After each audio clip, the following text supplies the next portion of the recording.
तर मित्रांनो, तुम्हाला समजलंच असेल की काय घडलं म्हणण्यापेक्षा कोणी घडवून आणलं.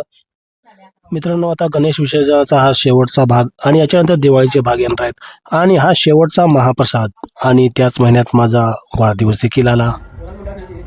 पण मी कसं टाळ्या वाजवणार?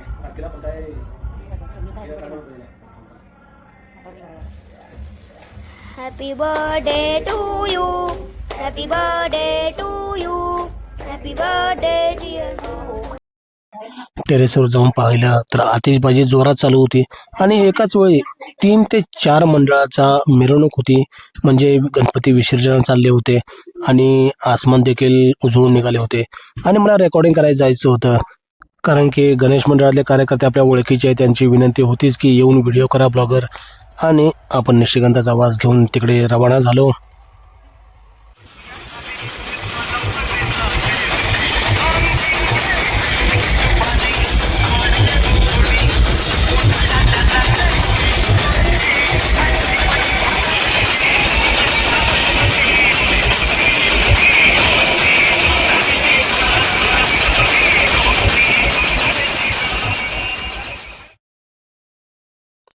दोस्ती तुटायची नाही इथपर्यंत ठीक आहे, पण दोस्ती निभावणारा मित्र देखील इतका चांगला असावा लागतो की दोन्ही बाजूनी दोस्ती टिकली पाहिजे.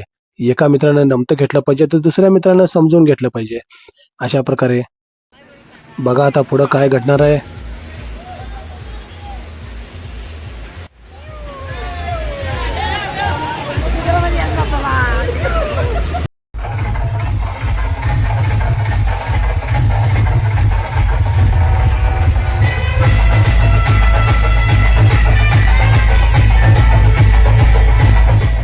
आता याच्या पुढचा मित्रांनो जो व्हिडिओ येणार आहे तो काय फक्त कृष्णाकाठचीच परिस्थिती आहे असं नाहीये.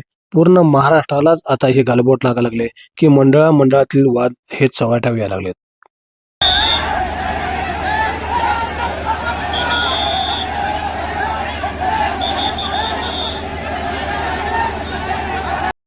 तर मित्रांनो, तुम्हाला समजलंच असेल की काय घडलं म्हणण्यापेक्षा कोणी घडवून आणलं किंवा कोणी समजूतदारपणा घेतला नाही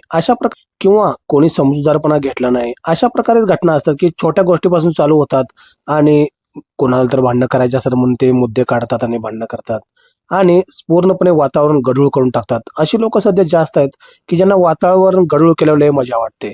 पण समाजकंटकांचा आपण डावलून काही चांगली लोक देखील आहेत, ते भांडण सोडवायचा प्रयत्न देखील करतात किंवा वादावादी मिटवायचा प्रयत्न करतात. आपण त्यांच्यापैकी होऊया आणि गणेश उत्सव हा एकीसाठी चालू केलता आणि गणपती समोर जो हा काय तमाशा झाला त्याबद्दल आपण गणरायाची माफी मागूया.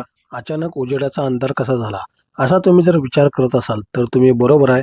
आपण विसर्जनासाठी डिग्रजच्या कृष्णा किनारे आलोय. तसं झाल्यानंतर पटपट सर्व मंडळांनी ठरवलं की विसर्जन करायचं. त्यामुळे भांडणाला विनाकारण मूळ फुटाय नको किंवा वाद वाढाय नकोत. आणि घाटावर या ठिकाणी ऊस तोडणी मजुरांच्या टोळ्या आल्यात. हे बघा, बाजल्यावर ते निवांत झोपलेत.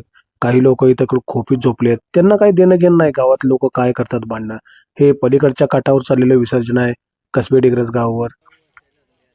आणि एक गणपती हा पुलावर विसर्जन करण्यासाठी नेला. 2 मंडळ एकत्र आली तर पुन्हा वाद होईल म्हणून एक पुलावरून डायरेक्ट विसर्जन करण्यात आला आणि एक नदीमध्ये इथं विसर्जन करण्यात आला. बाप्पा आता निरोप घेऊन सर्वांचा चाललेत आणि जाता जाता मनात ते म्हणतच असतील की माझ्या माघारी तुम्ही मंडळामध्ये हे वैर विसरून जावा आणि सर्वजण गुण्या गोविंदांना दा. मी पुढल्या वर्षी पुन्हा येतोय आणि माझं भलेही स्वागत कमी करा पण तुमच्यातील वाद मिटवा. डिग्रजचा कृष्णाकाठ पाहत चला पोहत चला. धन्यवाद.